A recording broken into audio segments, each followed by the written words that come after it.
So next up, we have Tezan Sahu. Tezan is a data and applied scientist at Microsoft. We shared Tezan's series of detailed tutorials on the fundamentals of MLOps in the September Heartbeat, and I will put those links in the chat. Tezan will be presenting on a workflow using DVC, PyCaret, and FastAPI. So with that, take it away, Tezan. Yeah, thanks a lot for the introduction, Jennifer.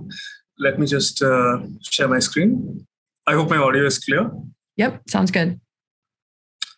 Are you guys able to see my slides? Yep. Cool. So this is basically an MLOps workflow demo wherein we will dive into how we can integrate DVC along with PyCaret for machine learning experimentation and FastAPI for actually going ahead and deploying these trained ML models to production.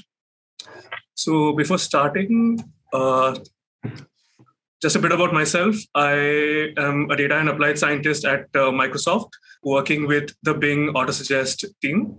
I joined Microsoft in July 2021. Prior to that, I completed my BTech from the Indian Institute of Technology, IIT Bombay, with the following credentials.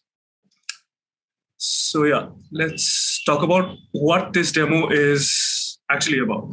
So alongside, you can actually see a basic MLOps stack template, which contains various components, and each component has, you can assign a tool or a couple of tools for each component over here. So basically, the idea here is to understand how we can use the power of versioning data and model versioning of DVC, along with experimentation and creating ML pipelines with PyCaret, iterating a lot faster, and in the end, using FastAPI to go ahead and deploy these models. So this kind of creates an end-to-end ML workflow during a lifecycle. And this is exactly what is represented by the shaded portion within the stack. Firstly, so what exactly is PyCaret? It's basically a low-code experimentation and model management framework, which allows you to quickly compare a plethora of models, train, fine-tune, and save them, iterate over and over with stuff like feature engineering, custom fine-tuning, grid-based searches, etc., in a very, very efficient way and in a very low-code fashion. So we'll go through a lot of the features in this demo itself. And FastAPI is basically a high-power web framework for building APIs with Python. So I suppose some of you might be familiar with Django and Flask. So when FastAPI was developed, it was kind of, the motivation was to bring in the best of both Django and Flask to come up with a framework to develop RESTful APIs servers in a very, very fast manner and spin them up real quick. So we can just, in this demo itself, I'll show you how easy it is to just, and in just writing just around 20, 30 lines of code, you can spin up a server with multiple endpoints for your model inferencing. Cool. So just before diving into the demo, I'll just talk about some resources. So sometime back, I conducted a course called Fundamentals of MLOps, a hands-on approach for the students at IIT Bombay. And the link to the homepage is present in the slides. This was actually the first step. This is basically the first time I personally was introduced to DVC and a lot of these other frameworks that I'll be talking about. And this course contains a lot of hands-on assignments also, which in case some of you might be interested in, you can also just browse through them as well. And later, this was adapted into the 4-block series, which Jennifer talked about, is currently published in the September Heartbeat of DVC. So in this demo, we'll typically talk about the second, third, and the fourth block, which talk about DVC, PyCaret, and deployment with FastAPI. So without any further ado, let's dive right into the demo. Great. So basically, I have created a small repository for this demo, which I think Jennifer would have shared in the chat. Currently, the repo contains only this README with the preliminary steps done, like DVC has been initialized and into the repo so that we can just save some amount of time over here. So basically, for the remote storage, we will be using Azure Blob Storage. And for that, if you want to follow along, you can actually you need to create an Azure account, or probably just try to use a different remote storage. So we can just start off, and I'll talk about these packages that we have installed already. We've created a virtual environment called DVC demo over here, and I've already installed these packages, which is basically DVC with Azure, PyCaret, FastAPI, and this basically Uvicon is basically a lightweight ASGI server to help spin up the FastAPI server locally. And Python multipart is installed because we want to go ahead and upload a file for inferencing, for basically batch inferencing, along with single inferencing, which could be done using a simple JSON like structure or a dictionary, something like that. We will go to that. We'll come to that when we experiment with the deployed model itself. So cool. So for this demo, we use the heart failure prediction dataset, which is available on Kaggle. It is basically this dataset over here, which contains around 11 attributes for predicting whether a person may have a heart disease or not. This originally contains around 900 plus rows, out of which we during the first phase of this tutorial, we retain only the around 800 rows. And later we will use the file with all the rows, so to simulate a change or increase in the data that a typical ML workflow sees during its life cycle with the progress of time. So as you can see, this heart.csv has already been added to my data folder. And now I'll just do a DVC add. It's this, so we've started to track this data. I will do a git add for the DVC for the DVC version of this particular data set. And I just comment this. Yeah. So now we have successfully tracked this data with DVC, and we have committed the .dvc file to our GitHub repository. Now, the next thing is to basically go ahead and set up our remote storage on Azure. For this, we will go to the Azure portal. We'll go to the Azure portal. We'll click on storage accounts. And you can go ahead and create a storage account using this create, but I have already created one called the DVC demo. Once you have created this storage account, it takes hardly around 2 minutes for it to get created. I need to go ahead and create a container wherein all our data would be stored. You can create a container with this plus container sign over here. For this demo, I've already created a container to save time. So currently you can see that this container doesn't have anything. So yeah, we will place everything, all our data within this container. So let's get back to this storage account. Yeah. Cool. So this is how we set up the remote on Azure. And basically to use to basically have a command line interaction with Azure, you might need to install Azure CLI, which can be done through this link that's been provided in the README. And you can log into Azure through your terminal using AZ login.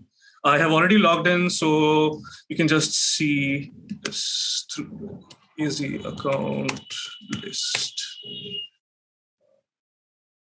Yeah, I have already logged in. Cool.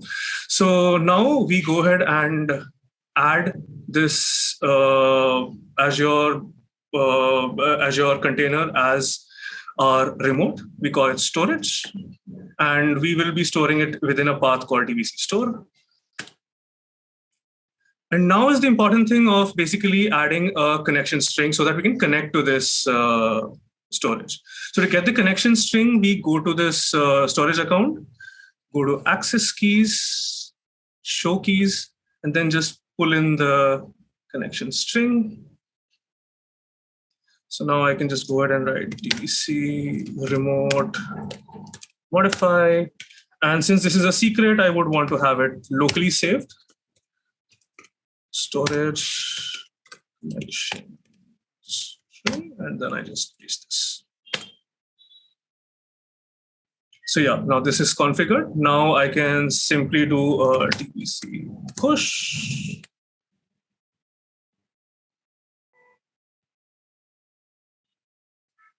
And this is transferring the data to the remote. And now if I go ahead and see my container, I can see that this DVC store is created and this has my data within it. Cool.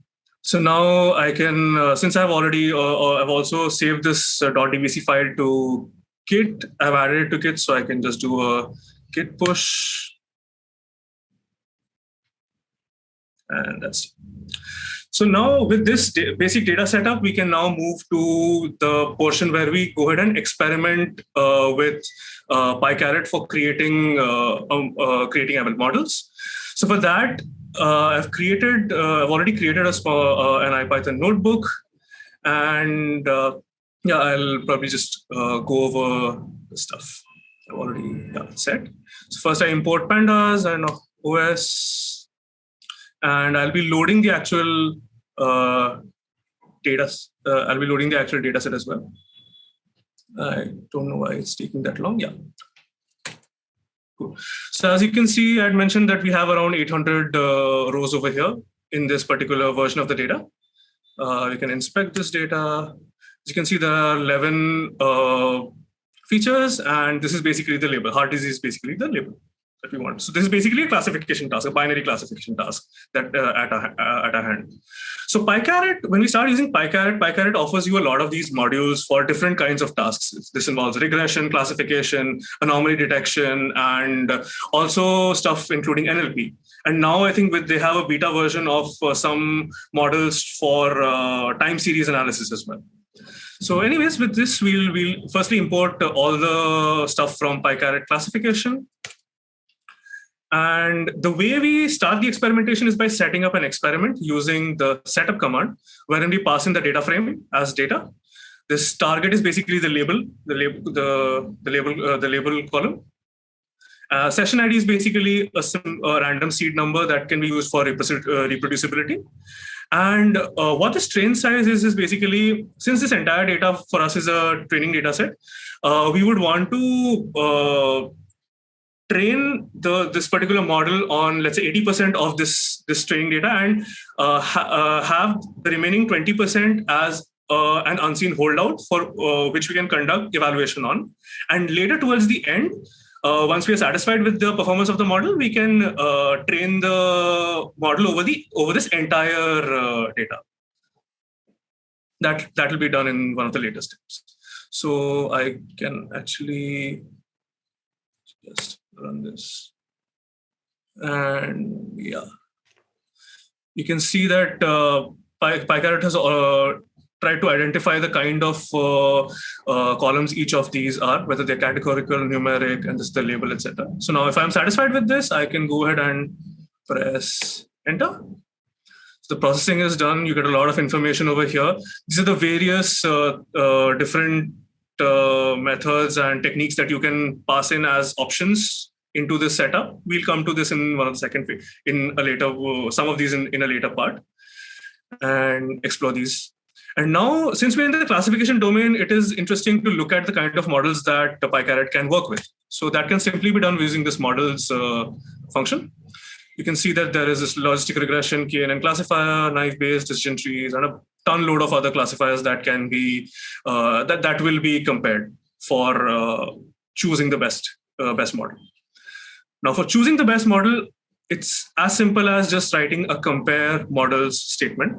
And basically, since this is more on the medical side and accuracy might not be the best way to deal with medical data, so I would want my model to have a very high, a reasonable precision and recall, and hence I choose to sort it by the F1 score.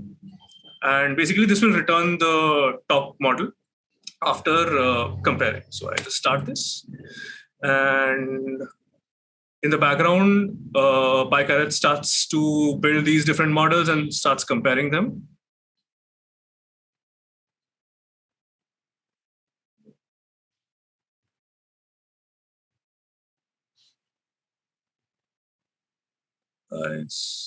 Yeah.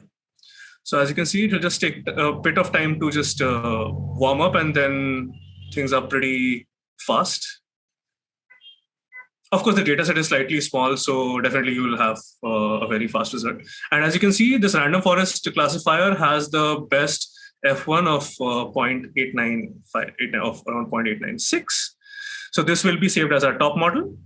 And now we can actually go ahead and inspect the performance of this model using simply this evaluate model function and passing in our top model.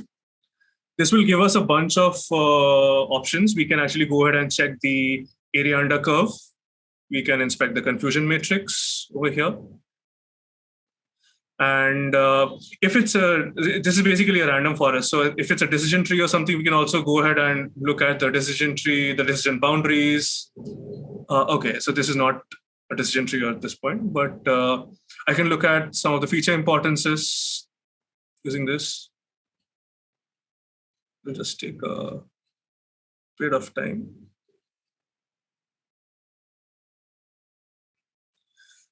So maybe we can just come to this in a bit. I'll walk you through the remaining things. So now once we have a basic model trained, as I mentioned, we have a held out data left, or 20% held out data. So we can actually go ahead and run the predict model. Okay, before that, I think the feature importance plot has already come up. So it's as simple to see which features have been really important in making these predictions by the model. And yeah, so now we can move ahead to the predict model part, wherein this same model will be used to run on the eval part of the dataset. And as you can see, the F1 is around 0.92 over here, and we are reasonably satisfied with the model. So now we go ahead and train the model on the entire train plus eval data, which can be done simply using this finalize model function.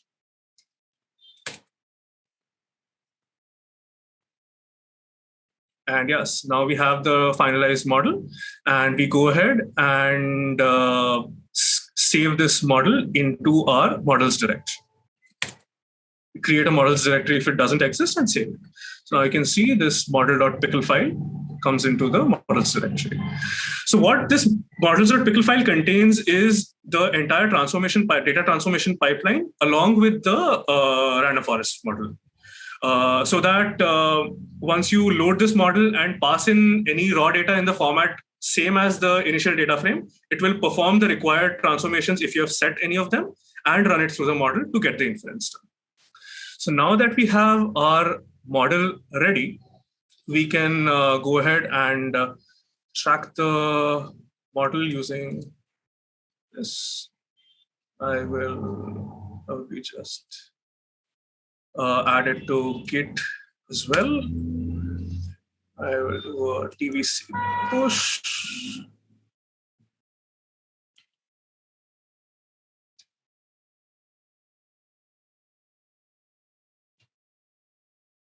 Yeah, one file has been pushed, and now finally a Git push. So now a model has been tracked, and the model.dvc file is also present in our GitHub repository. Now for simulating the production environment where the model will be deployed, I can actually go ahead and delete this cache and also this model.pickle file. And basically I can simply do so this kind of simulates the fact that the model is not present initially in your production environment. And now if I do a DVC pull, I'll automatically get the model and the model into my environment.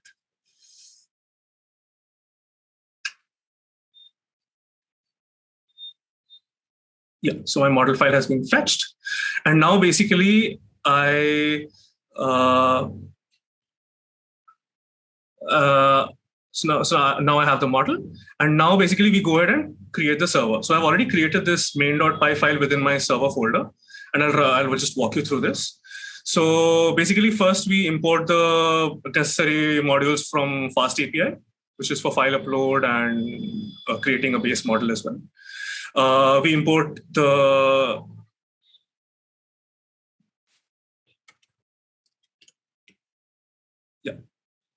we import the PyCaret classification module as PyCR and the other important packages as well. Now, this is basically a class which defines the features that our model would require to predict on. These are the features that are present in our dataset as well. Then we create a model class, which is basically to initialize a model given its name. Basically, this will be used by PyCaret to load the model into memory and then predict. This predict function is basically given a data in the form of a data frame. You can just use the same predict model function with this new data to give you the labels on this particular data. So we create this model using the model name, which is basically model.pickle. So simply model over here. We create a FastAPI instance, and then we define two endpoints. The first endpoint is for individual predictions. This is basically through the features. These are basically the features that will come in, and this is basically through this defined in this particular class. And this is simply the way in which the schema of the input can be defined for the API endpoints. I convert this into a data frame and pass it for prediction and return the labels. Secondly, the second endpoint that we create is for a batch prediction, wherein we use we upload a CSV file through this upload file that we have imported and check if it's a CSV file or not. If it is a CSV file, we write it temporarily to memory, load it, and pass it to the model for prediction. That's like within, and if you remove the comments and spaces, it's and empty lines, it's just around 50 lines of code, and you have the server ready. So now to spin up the server, I just go to the server folder, and I just say Uvicon app main, and I define that this will run on port 8000. Okay, sorry, I think it's main app. Yeah, it's basically the file name followed by the app name. It's main.py, and app was defined in the file.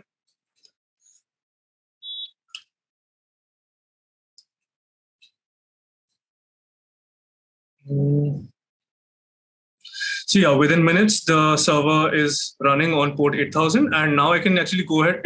The beauty of FastAPI is that it also gives you an interactive documentation to play with. So let's say I just go to localhost 8000 and /docs. I can actually see an interactive Swagger documentation, and I can actually go ahead and play with these particular endpoints as well. So let's try an individual prediction. So for this, I have already, I think, created this particular JSON, which can be input. It's basically in the same format.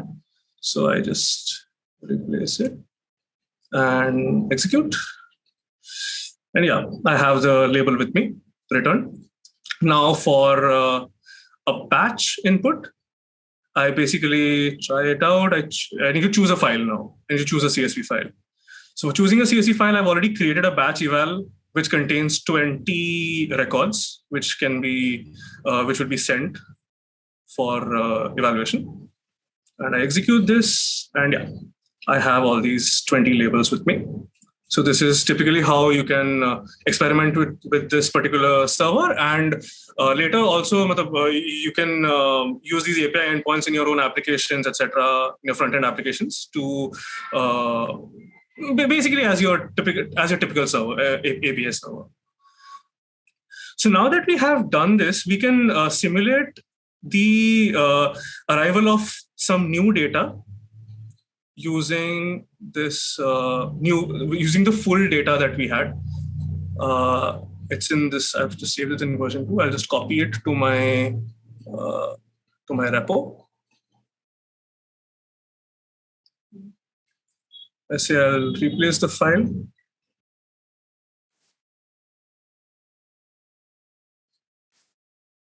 And yeah, since this is a new data, I will have to add it.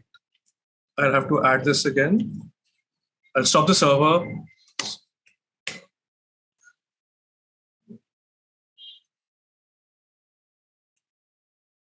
I'm adding this to DVC, and I've added this to Git as well.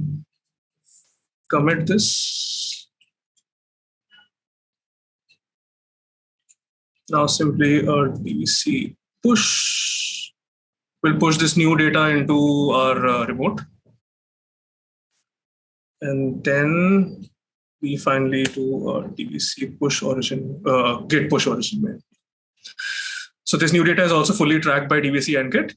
Now we just move to the last part of our experimentation, which deals with some more aspects of PyCaret. So we load this data set again, and now you see that we have 899 rows. This time, while we set up the experiment, we will set some feature engineering as well. So this normalize enables you to normalize the numeric features, and the normalize method is basically telling you the method that you can use for the normalization. Here, min-max suggests that all the numeric variables will lie within the range of 0 to 1. Polynomial features is basically when turned on, it basically allows each of the numeric features to be expressed as x, x square, x cube.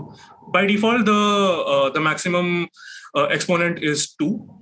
And feature interaction is basically, if you turn it on, the various numeric, you'll have permutations, you'll have combinations of various numeric features being multiplied with each other to create new features. So with that, I just create this, and I've set up the experiment. And now I'll again compare models, but this time I'll select not just the topmost, but I'll select 3 models, the top 3 models. It'll just take less than a minute. Cool. I am sorry, I think I'll just be going a bit over time. I hope that's okay. Yeah, does anyone have any questions while we're waiting for the processing? No, it's just amazing and impressive to have a complex live demo. Yeah. Yeah. Everything is all set up so well, and we can see it. It's great. And to see like how to integrate the whole system with PyCaret and FastAPI is really cool. Cool. So I think this compare model is already done. You can see how fast this happens. So now we have the top 3 models, which is basically a ridge classifier, a random forest, and a logistic classifier. And something interesting that we can do is basically now create an ensemble of these models. Now, before creating this ensemble, we can also go ahead and fine-tune these models based on a default grid. You can also supply a personalized grid that you want for the various hyperparams. This personalized grid thing is explained more deeply in my blogs. So if you are interested, you can check that out. For now, we can just fine-tune these 3 models using simply this tune model function for all these. And this is the first model created. Second model is so getting created. Yeah.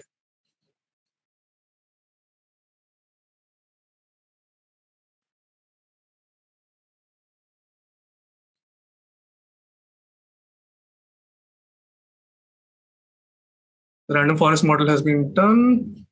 And yeah, so we have all the 3 models fine-tuned as well.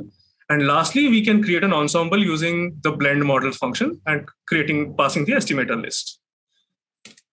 Now that creates a blended model for us, and with an F1 score of 0.887. Earlier it was 0.87 something, now it's 0.88. So I think it's slightly improved. Now we can again go ahead and either use evaluate model to check the various performance metrics, or use simply plot model to plot the confusion matrix or any other plot that you want, AUC, etc. Now we again use this predict model to predict, and now we have a slightly reduced F1 score because probably the data that has been introduced is slightly more noisy, etc. But yeah, this is the model that we have, and we again finalize it. I think I'll just skip the finalization step because it might take another minute, and I'll save this blended model as well. Now, once this is saved, again as model.pickle file, I go ahead and repeat these steps of tracking these models by DVC and later by Git. I simply do DVC push.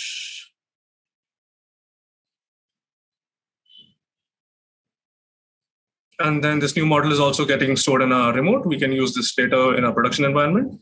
And yeah, this git push as well. Now we can just go into the server and spin it up again. And now when the server comes up, it will have this new model deployed, ready for inference.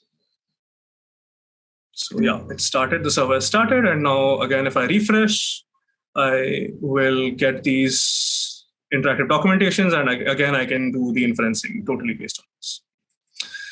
So that concludes my demo. Thank you so much for staying a bit over time as well for this. And yeah, thank you. Feel free to connect with me over LinkedIn by scanning this QR code or just reaching out to me. My name is Tezan Sahu. Great. Thank you so much, Tezan. Thanks for watching. If you enjoyed this product update video, please like and subscribe. Thanks, Stevie. And feel free to post comments and questions below. On our YouTube channel, we share videos on product updates, tutorials, and how members of our community use our tools as they solve problems in their domains spanning a wide variety of fields in the machine learning and AI space. Don't miss out on any of it. See the description below to find links in the docs for our tools. They are an excellent resource for getting started. Also visit our blog where you can find tutorials on our tools as well as product and company news. Join our Discord server to get support, help others grappling with the same issues as you, connect with other like-minded folks, and discuss our tools or other topics in the MLOps space. It's a great way to learn and get to know others worldwide who share your interests. We also have a job channel where you can find relevant job opportunities in the space. Finally, if you're really serious about taking your MLOps skills to the next level, we offer a free online course that is designed to help you understand the iterative philosophy and achieve your MLOps goals. Our mission at Iterative is to deliver the best developer experience for machine learning teams by developing an ecosystem of open, modular ML tools. Thanks for making it to the end. Devi and I will see you in the next video.